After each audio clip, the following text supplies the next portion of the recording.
ये बड़े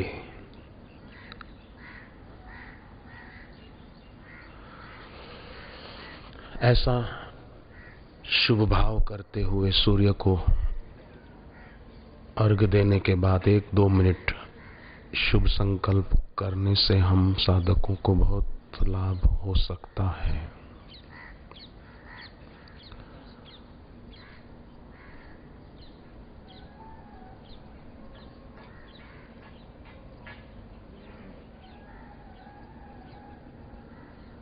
दैवी शक्तियां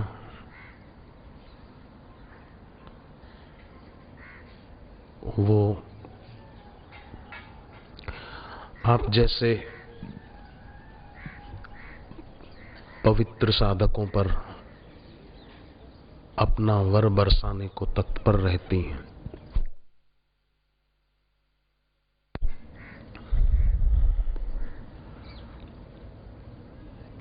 जो साधक और सहारे छोड़कर एकमात्र अपने गुरुदेव के चरणों के प्रति भक्ति के धन से, श्रद्धा के धन से संपदावान होता है, उस पर सभी देव और उनकी शक्तियां प्रसन्न रहती हैं। और आजकल तो बहुत चल पड़ा है नकली पत्थर, रंगीन, वो बोलते हैं कि ये राशि के नंग हैं, और भोले लोग 50 पैसे का पत्थर का टुकड़ा भी न हो वो 500 रुपए देकर खरीद लेते हैं, कोई 1000 रुपए देकर खरीद लेते हैं। राशि का यंत्र, क्या जरूरत है उसकी? ये राशि का यंत्र रखो तो आपकी राशि जो है फिर आपके ऊपर मेहरबान होगी। इसकी कोई जरूरत नहीं है। वरदादा को परिक्रमा कर ली, जप ध्यान अच्छी तरह से कर लिया, और शिविर में जो आते हैं थोड़ी बहुत प्रतिकूलता सहकर भी, सर्दी की ऋतु हो तो सर्दी भी सह लेते हैं, गर्मी की ऋतु में कार्यक्रम हो गर्मी सह लेते हैं। तो ये आप सबकी तपस्या क्या ईश्वर और गुरु से छुपी हुई है क्या? प्रतिकूलता सहकर भी आप आनंदित रहकर गुरुद्वार पर जप तप करते हैं, और गुरुदेव के द्वारा जो दिव्याति दिव्य लाभ मिल रहा है उसको पाने के लिए आप बाहर की कोई प्रतिकूलता को अपनी आंखों के सामने न रखकर उसको अनदेखा करके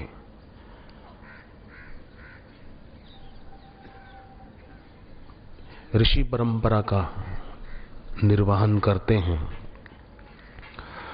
तो वो सब ऋषि जो पूर्व काल में तप किए हैं, उनकी आत्मा भी हम पर प्रसन्न होती है कि ये लोग गुरु चरणों में इन पवित्र पर्व के दिनों में तप करने के लिए पहुंचे हैं। वे भी प्रसन्न होते हैं।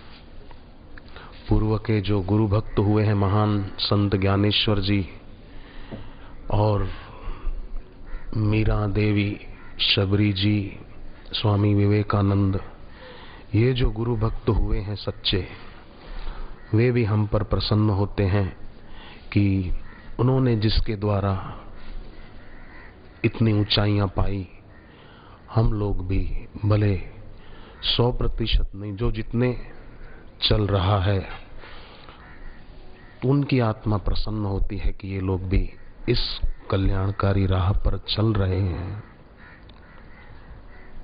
वे भी बहुत प्रसन्न होकर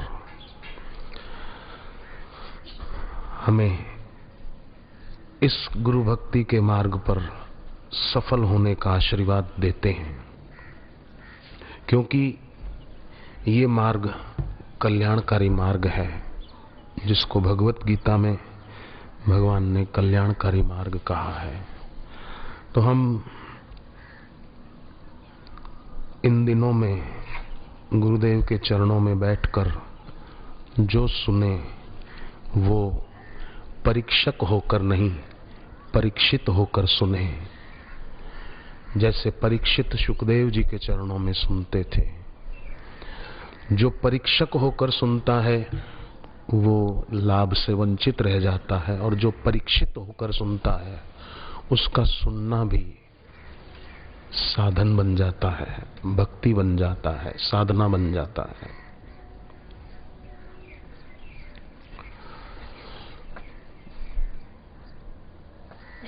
सन्मुख होकर जो सुनता है उसका सुनना भी भक्ति बन जाता है। और सन्मुख का केवल स्थूल अर्थ समझे कि सामने बैठकर सुनना, पर सन्मुख का केवल इतना ही अर्थ नहीं है कि सामने बैठकर ही सुनना। ये है जरूर सन्मुख मतलब सामने बैठकर सुनना, परंतु आप सोचो अभी कई लोग ऐसे हैं जो अपने अपने विभाग में सेवा में लगे हुए हैं। गुरुदेव जब सत्संग के लिए दर्शन देने यहाँ पधारते हैं तब भी वो लोग अपनी अपनी सेवाओं में लगे रहते हैं, और वहीं कोई रसोई घर में सेवा में है, कोई कहीं कोई कहीं, तो वहीं स्पीकर पर सुन लेते हैं। तो क्या वो सन्मुख होकर नहीं सुन रहे हैं? आप सोचो सन्मार्ग किसको कहते हैं? सन्मार्ग, सन्मार्ग कल्याणकारी मार्ग, स्वस्ति पथ जिसको ऋग्वेद में कहा, स्वस्ति पंथाम अनुचरेम सूर्य चंद्रमसा विवा, वो सन्मार्ग है। तो साधक अभी जहां जहां भाई बहनें सेवा में लगे हुए हैं, रसोई घर में बहनें रोटी बनाने की सेवा में लगी है, आवास व्यवस्था में कई भाई लोग लगे हुए हैं, कोई पार्किंग व्यवस्था में, कोई कहीं कोई कहीं, सबकी अपनी अपनी सेवाएं हैं। तो वो क्या कर रहे हैं? वो भले चलते चलते सेवा करते करते गुरुदेव के वचन उनके कानों में पड़ जाएं तो भी वो सन्मुख होकर ही सुन रहे हैं। और जो लोग यहाँ नहीं आ पाए, गुरुदेव का सत्संग जब शुरू होता है तो इंटरनेट के माध्यम से अपने अपने घरों में, ऑफिसों में, जहां जिसको जो सुविधा मिले बैठकर सुनते हैं, तो वो भी सन्मुख होकर ही सुन रहे हैं,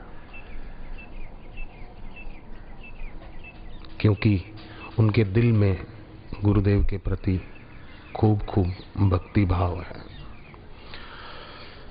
उनके दिल में श्रद्धा है, प्रेम है।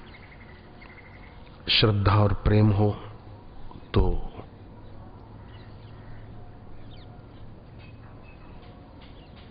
साधक बाहर से दूर होते हुए भी गुरुदेव के आशीर्वाद को अपनी तरफ खींच लेता है।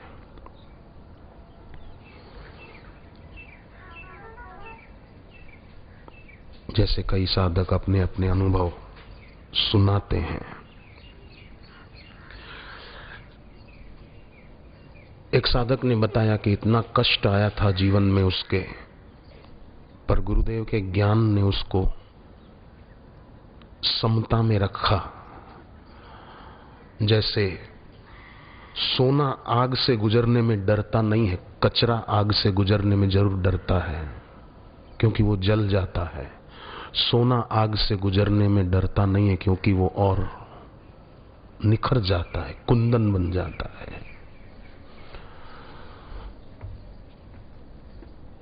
तो कष्टदायक परिस्थिति बोले घर में आई, परंतु गुरुदेव की दी हुई समता की सीख ने मुझे उसमें से उबार लिया, और अभी उनके जीवन में सब बढ़िया है, अच्छा है, कोई समस्या नहीं है।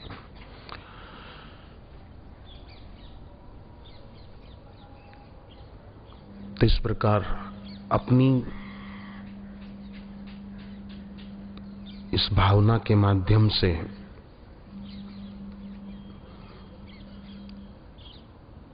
साधक बहुत कुछ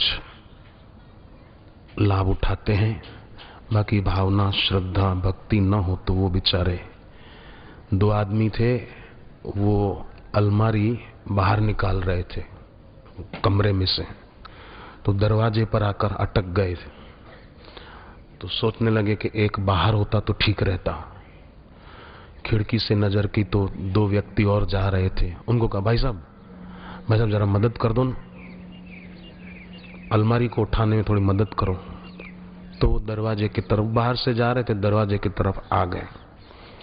अब काफी देर बीती पर अलमारी बाहर ही नहीं निकाल पाए।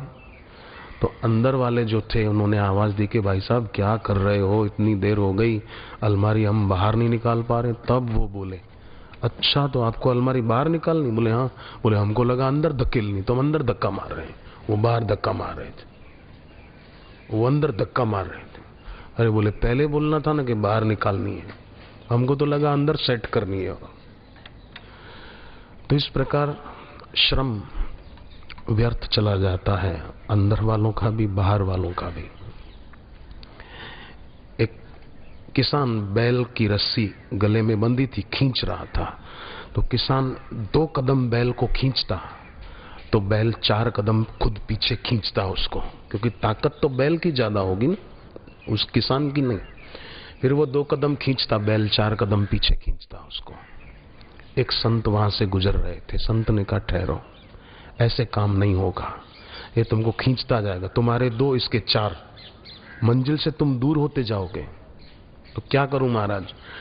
संत ने देखा थोड़ी दूर खेत में हरा घास है। संत थोड़ा घास काट के ले आए और बैल को दिखाने लगे, और उस तरफ जिधर किसान बैल को ले जाना चाहता था उधर चलते गए। बैल पीछे पीछे आता गया। संत ने कहा, देखा तू रस्सी से खींच रहा था, ये तुझे खींच रहा था। अब ये ले हाथ में पकड़ घास, थोड़ा थोड़ा खिलाता जा, दिखाता जा और चलता जा अपने घर की तरफ। और वो पहुंच गया।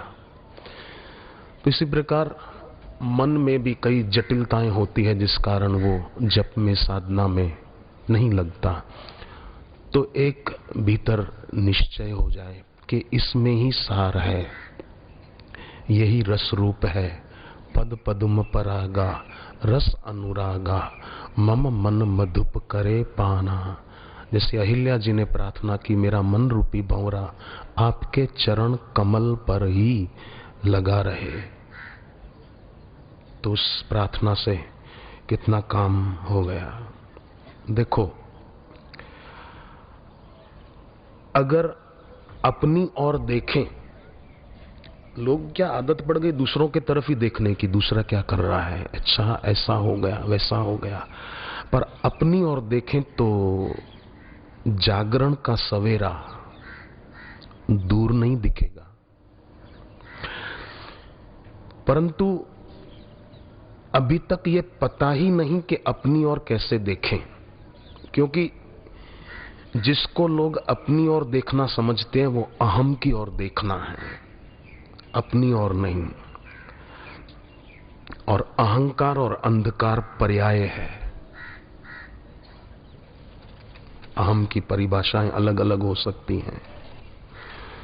तो आंख में छोटी सी किरकिरी को निकालना है, वो निकल जाती है तो बहुत लाभ होता है। वो किरकिरी होती है संशय की किरकिरी। वो साधक अपनी दृढ़ श्रद्धा भक्ति के माध्यम से उसको भी दूर कर देते हैं।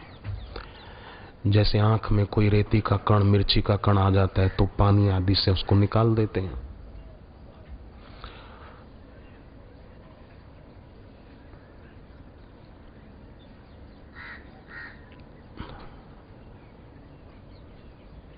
तो सूर्य नारायण महान गुरु भक्त हैं।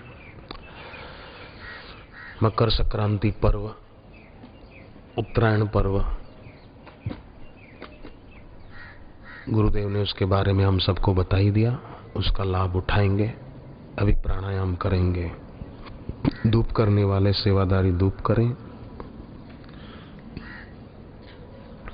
बायां स्वर बंद किया, दाएं से गहरा श्वास लिया, रोका, बाएं से छोड़ा, फिर बाएं से ही लिया गहरा श्वास, रोका, मन में जप किया, दाएं से छोड़ दिया।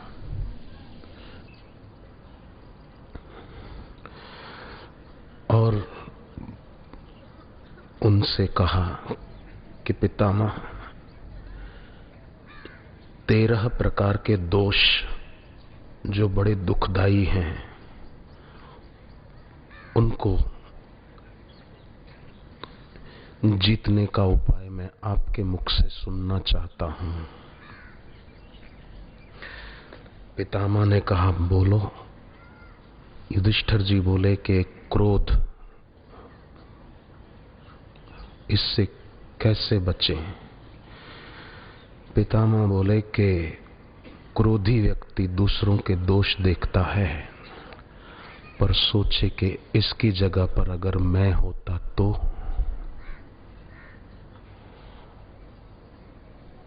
तो मुझसे भी वही होता जो इससे हुआ है। तो मुझे क्रोध करना है कि इसकी गलती सुधारनी है।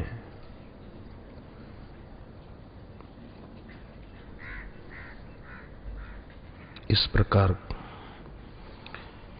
इससे अपने को और सात्विकता जिसकी बढ़ती है वो उतना इन पर विजय पाने में सक्षम हो पाता है। काम दोष से कैसे बचें? पितामह बोले कि संकल्प से ही कामनाएं बढ़ती है। किसी वस्तु को देखा, स्फुरना संकल्प बनी कि ये मेरे पास हो, कामनाएं और बढ़ती जाती है। अपने अंतःकरण को विरक्त बनाने से इसकी निवृत्ति होती है। तो विरक्त कैसे बने? कि गुरु चरणों में अनुरक्त होने वाला जरूर विरक्त हो पाता है कामनाओं से।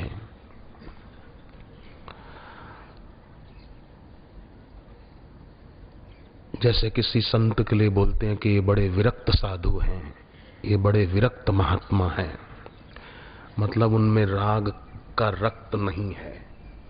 विरक्त, रक्त कहते हैं, खून को भी रक्त कहते हैं।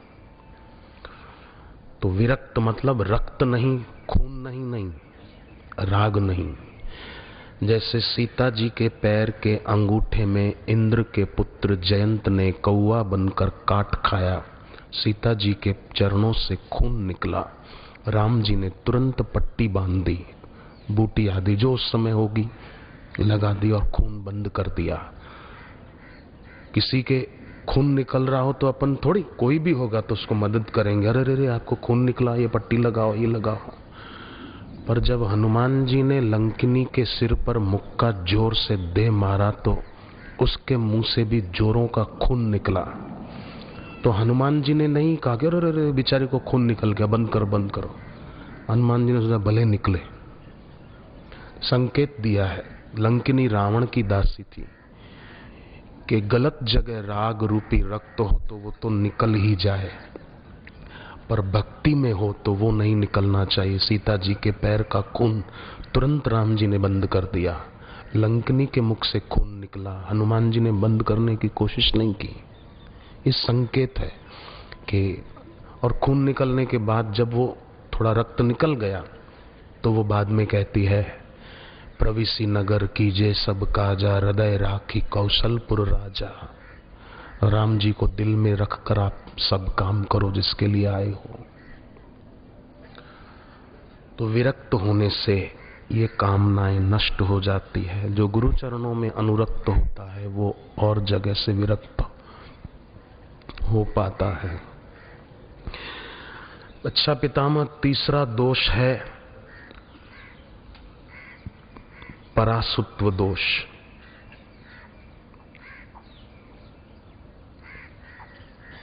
दूसरों को अपने से दीनहीन समझना, अपने को बड़ा समझना। पितामह बोले दया और करुणा से ये निवृत्त होता है।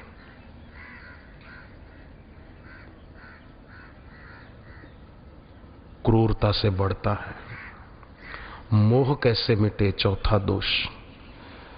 तो मोह एक होता है अनुराग जन्य, एक होता है वासना जन्य। राम जी को शूर्पणखा ने देखा तो उसको वासना जन्य मोह हो गया था, पर राम जी को जनकपुर के भाई बहनों ने देखा, स्त्री पुरुषों ने देखा तो उनका अनुराग जन्य मोह हो गया।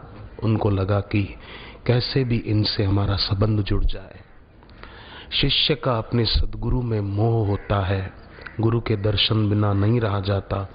हर महीने 2 महीने, जैसे पूनम व्रतधारी हर महीने आते हैं, और कई साधक हर महीने नहीं आ पाते तो हर शिविर में आते हैं। और शिविर अगर ज़्यादा नहीं लगती, साल में 1, 2, 3 शिविर होती है, तो फिर वो कोई न कोई सत्संग कार्यक्रम में, कोई पर्व होता है, शिवरात्रि का पर्व, जन्माष्टमी का पर्व, होली का पर्व, तो गुरुदेव के सानिध्य में पहुंच जाते हैं। ये है अनुराग जन्य मोह। और अपने घर पे हो तो भी गुरुदेव की ही याद आए, और उनकी याद आए तो दिल भर आए, आंख भर आए, तो ये मोह है। पर ये मोह समाधि का मूल है। किसी लड़की या लड़के में मोह हो जाए, वो मोह व्याधि का मूल है। और गुरु में अनुराग जन्य मोह, ये समाधि का मूल है।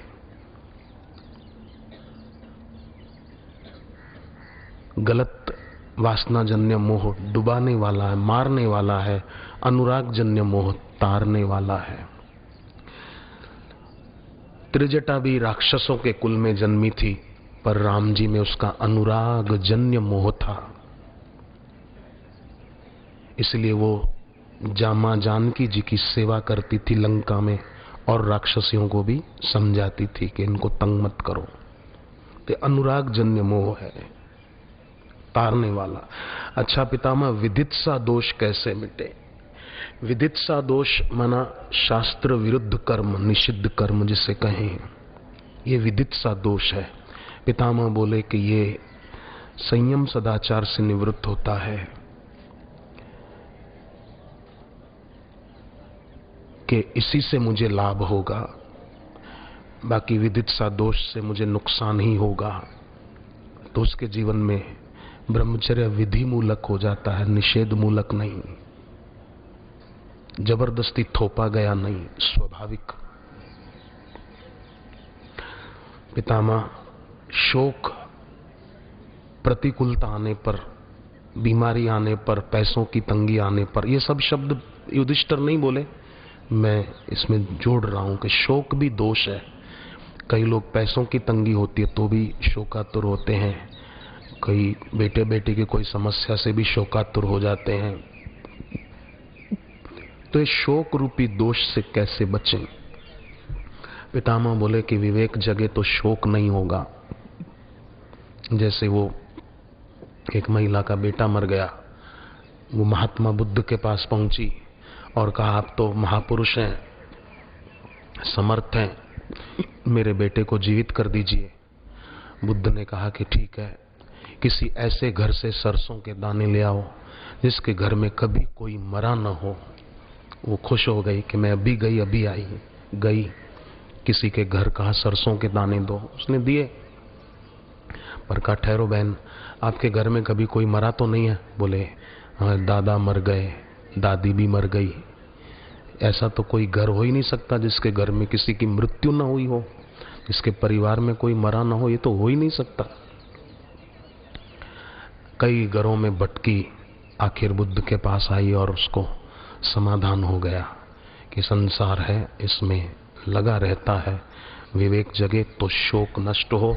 कि देही नोस्मिन यथा देहे कौमारम यौवनम जरा तथा देहांतर प्राप्ति धीरस तत्र न मुह्यति। अशोच्यानाम वशोचस्त्वम प्रज्ञावादांश भासते गतासून गतासूंश नानुशोचन्ति पंडिता। तो कई ऐसे साधकों को मैं जानता हूं जिनके घर में परिस्थिति दुखदाई, पर फिर भी वे गुरुदेव के दिए हुए सत्संग और दीक्षा के प्रताप से बड़े विवेकी और समता के धन से संपन्न होकर उस परिस्थिति को भी उन्होंने देखा, दृष्टा बनकर, साक्षी बनकर उसको पसार होने दिया कि चलो, शोक का वातावरण तो अयोध्या में भी हो गया था, राम वनवास हो गया, राम राज्य होते होते, तो मेरे घर में अगर ऐसी परिस्थिति आई है तो कोई बात नहीं। कृष्ण भगवान के घर में माता पिता से जन्मते ही अलग हो गए तो होता है, विवेक जगे। अच्छा पितामह, 7वां मात्सर्य दोष। जैसे मच्छर काटता है तो बाहर पीड़ा होती है, पर मत्सर रूपी दोष काटता है, भीतर पीड़ा होती है। सर्दियों में आप देखना मच्छर होते नहीं, और होते तो उनमें बेचारों में काटने का दम ही नहीं रहता है, ऐसे हो जाते हैं। और सर्दियों में जो आदमी भगवान का नाम ना लेता हो, उसको सर्दियों में एक दिन ठंडे पानी से नहलाओ, खुले में, खुला हो, बाथरूम ना हो और पानी ठंडा हो, और वो भगवान का नाम ना लेता हो तो भी लेने लग जाएगा तुरंत। हरिओम हरिओम हरिओम हरिओम हरिओम हरिओम, राम राम राम राम राम राम, शुरू हो जाएगा वो।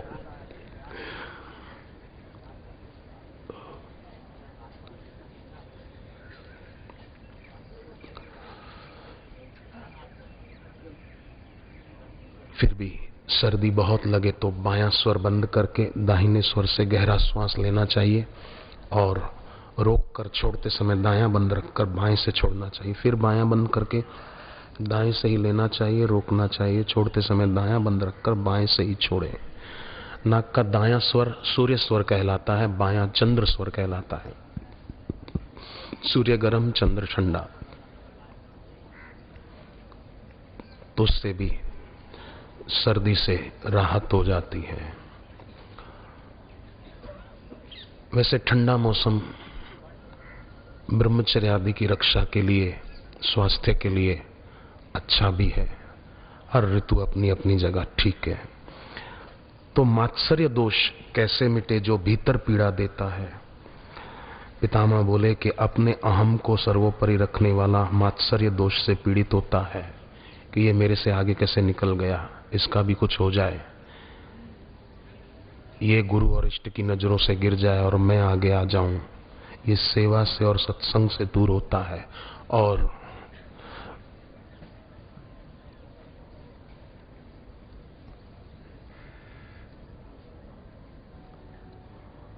दूसरे का उत्कर्ष देखकर लगे कि उसमें भी, बापूजी बताते हैं सत्संग में कि मैं ही हूं। आठवां मद। मद कैसे मिटे? मद कहते हैं एक प्रकार का नशा होता है, किसी को धन का नशा, किसी को सुंदरता का नशा, किसी को अधिकार का नशा। तो ये कैसे मिटे? तो बोले ये भी सेवा में लग जाएं, और अपने से बड़े बड़े मद वाले व्यक्ति जो मदांध थे वो भी आए और मरते समय क्या लेकर के गए, जो मैं किसी चीज का मद करूं उससे मुझे क्या मिलेगा।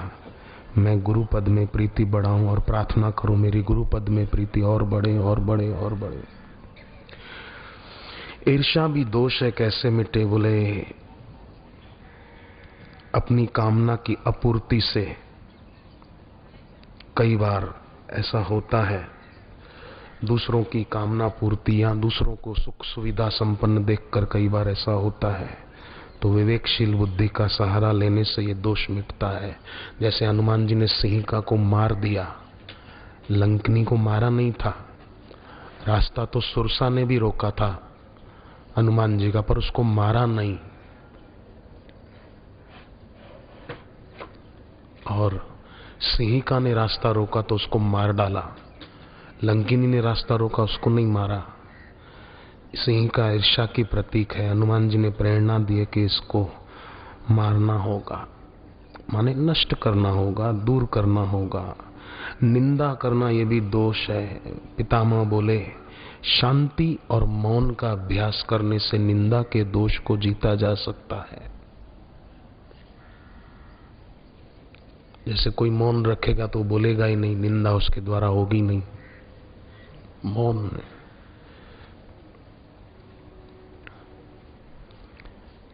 कई साधकों को मैं जानता हूं, कई एक माता है बरसों से मौन है, बोलती नहीं, फिर भी सब्जी लेके आएगी, घर का काम सारा करेगी, सब्जी भी लेके आ जाएगी मौन में, और घर की चीज खरीदनी होगी भी मौन में ही लेके आ जाएगी।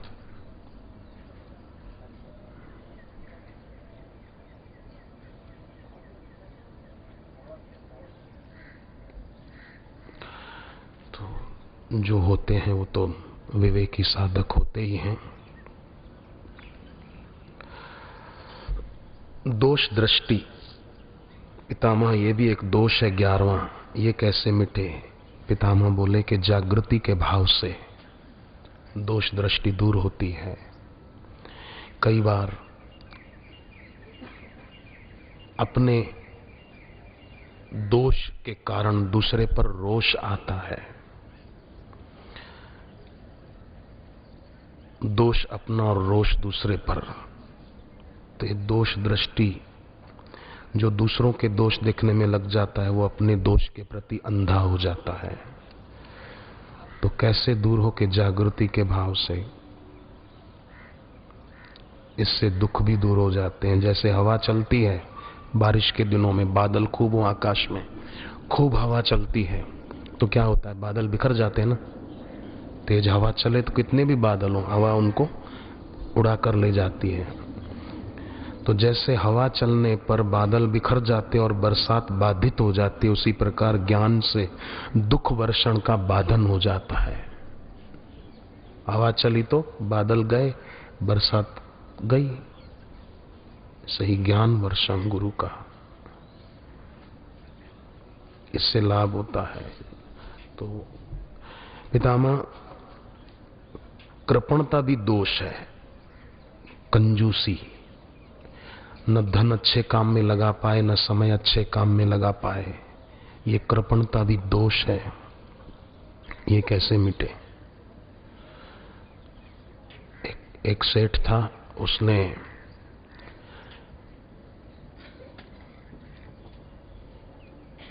सोचा कि मैं समुद्र में यात्रा करने जाऊं, जरा सैर करूं समुद्री जहाज में। गया, और भी कई यात्री थे। अचानक मौसम बदला और तेज आंधी तूफान के साथ बारिश शुरू हो गई और समुद्र की लहरें उछलने लगी। समुद्री नौका जो थी वो डोलने लगी। लगा कि ये गया, समुद्र की लहरें उछले तो लगा कि ये गया, ये नौका गई। सब प्रार्थना करने लगे। सेठ ने भी प्रार्थना की, हे भगवान दया कर, हमारी जान बख्श दे। अगर मैं सकुशल किनारे पहुंच गया तो मेरा जो एक एक्स्ट्रा मकान है 15 लाख रुपए का, वो मैं बेच के पैसे गरीबों की सेवा में लगा दूंगा। दया कर दाता, मेरे को बचा ले, मैं बच जाऊं, दया कर। और लोग भी प्रार्थना कर रहे थे। अब योग कुछ ऐसा बना कि तूफान शांत हुआ और सब किनारे पहुंच गए। तो लोगों में बात फैली कि इसने मनोती मानी थी, 15 लाख वाला मकान बेचूंगा, पैसे गरीबों की सेवा में लगा दूंगा। तो सब पीछे पड़े कि अब मनोती पूरी करो, नहीं तो मुसीबत आएगी। तो उसको लगा कि हद तेरे की, मैंने प्रार्थना करने में थोड़ी जल्दबाजी कर दी। अरे बचने वाले तो थे ही, बेकार में प्रार्थना की मैंने। 15 लाख का मकान, हे भगवान ये तूने क्या कर दिया।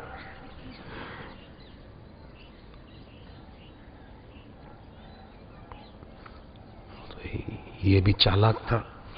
इसने कहा ठीक है। कुछ समय बीता, उसने वो जो मकान बेचना था 15 लाख वाला, उसके बाहर एक बिल्ली बांध दी। घोषणा कर दी कि ये मकान जिसको खरीदना हो उसको मकान के साथ मेरी बिल्ली भी खरीदनी होगी, जो बरसों से इस घर में रही है। और बिल्ली की कीमत है 15 लाख रुपए, मकान की कीमत है केवल 101 रुपया। 15 लाख 101। तब किसी को हुआ कि ये उल्टा गणित है इसका। कोई बात नहीं, अपने क्या है, बिल्ली को भगा देंगे लेके, मकान तो मिल ही रहा है, 15 लाख 101 ही ना। तो किसी सेठ ने ले लिया। अब गरीब लोग आ गए कि आपने मन्नत मानी थी, लाओ गरीबों की सेवा में लगाओ पैसा। तो 101 रुपया पकड़ाया कि लो जाओ मूंगफली खाओ भरूच की।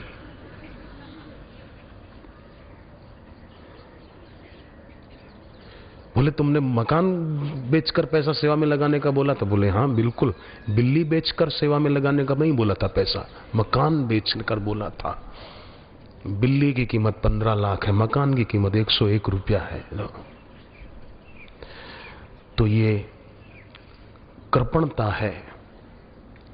कृपणता का दोष उदारता से मिटता है कि मेरे पास भगवान ने जरूरत से ज्यादा धन दिया है तो मैं सेवा में लगाऊं, और अपने कई ऐसे साधक हैं धर्मात्मा जिनको भगवान ने धन ज्यादा दिया है तो वे बड़े दिल से सेवा में लगाते भी हैं, तन मन धन से सेवा में लगे रहते हैं, क्योंकि बापूजी का सत्संग उन साधकों को बहुत बहुत उन्नत कर रहा है।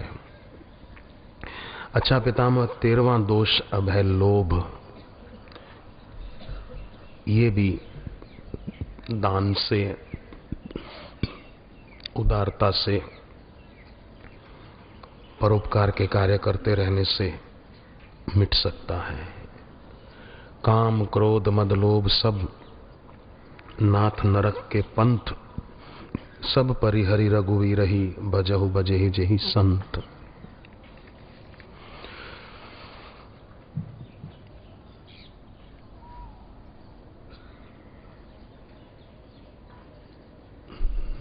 बहुत देर से आप बैठे हैं, बैठे हुए थके हों तो 2-4 मिनट अपनी जगह पे खड़े हो सकते हैं। ताड़ किसी साधक को कोई संसारी मूड मिले ना और बोले क्या तुम सत्संग में जाते हो, माला घुमाते हो, क्या मिलता है, तो आप बोलना कि भगवत गीता के 10वें अध्याय का 22वां श्लोक पढ़, फिर तू बात करना मेरे से। भगवान ने कहा इति मत्वा भजन्ते माम बुद्धा भाव समन्विता। बुद्धिमान कौन है जो भक्ति भाव से इस भजन में, सत्संग में लग जाए। तो भगवंत ने भी कहा है, संत ने भी कहा है, चतुर शिरोमणि तेई जग माही, जय मणि लागी सुजतन कराही। जो इस भक्ति रूपी मणि को पाने के लिए यत्न करते हैं और आश्रय अपने इष्ट का, गुरु का लेते हैं, जरा मरण मोक्षाय माम आश्रित्य यतन्ति ये। जरा और मरण से छूटने हेतु जो सद्गुरु का, ईश्वर का आश्रय करके ऐसा कल्याणकारी काम करते हैं, वे ते ब्रह्म तद विदु कृत्सन्न अध्यात्मम कर्म चाखिलम। वो उस ब्रह्म को पा लेते हैं। जरा मरण मोक्षाय 7वें अध्याय का श्लोक है। जरा मरण मोक्षाय माम आश्रित्य यतन्ति ये। तो आश्रय लिया साधकों ने गुरु का और यत्न खुद करते हैं, जप करते हैं, सुबह जल्दी उठते हैं, सर्दियों में भी जहाँ रहने की, सोने की जगह मिल गई सो जाते हैं मजे से हरिओम करके। रात को अगर आधी रात को ठंड लगी तो हरिओम हरिओम कर लेते हैं। चल भाई, ठंडी भी ब्रह्म है, कंबल भी ब्रह्म है, सब गुरु ने ज्ञान दिया, कोई बात नहीं। रात को सर्दी बहुत लगी और नींद नहीं आई तो वाह वाह, कोई बात नहीं, शायद भगवान कहते हैं कि बेटे आश्रम में आए हो तो तपस्या करो। रात को ओम ओम ओम ओम, ठंड लगे तो ओम ओम स्वाभाविक निकल जाता है, तो ये भी अच्छा है। तो चतुर शिरोमणि तुलसीदास जी कहते हैं वो लोग बुद्धिमानों में श्रेष्ठ हैं।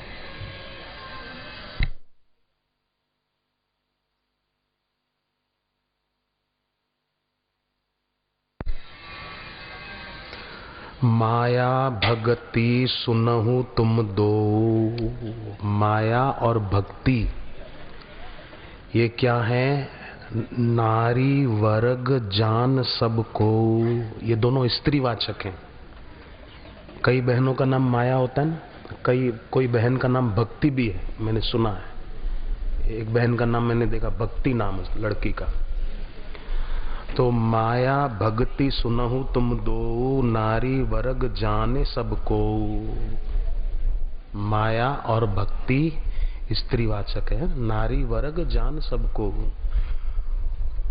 पुनि रघुवीर ही भक्ति प्यारी, भगवान को भक्ति प्यारी है।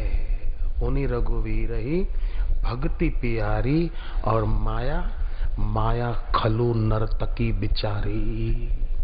भक्ति है भगवान को, गुरु को प्यारी, तो जिसके दिल में आई भक्ति वहां माया बिचारी हो जाती है।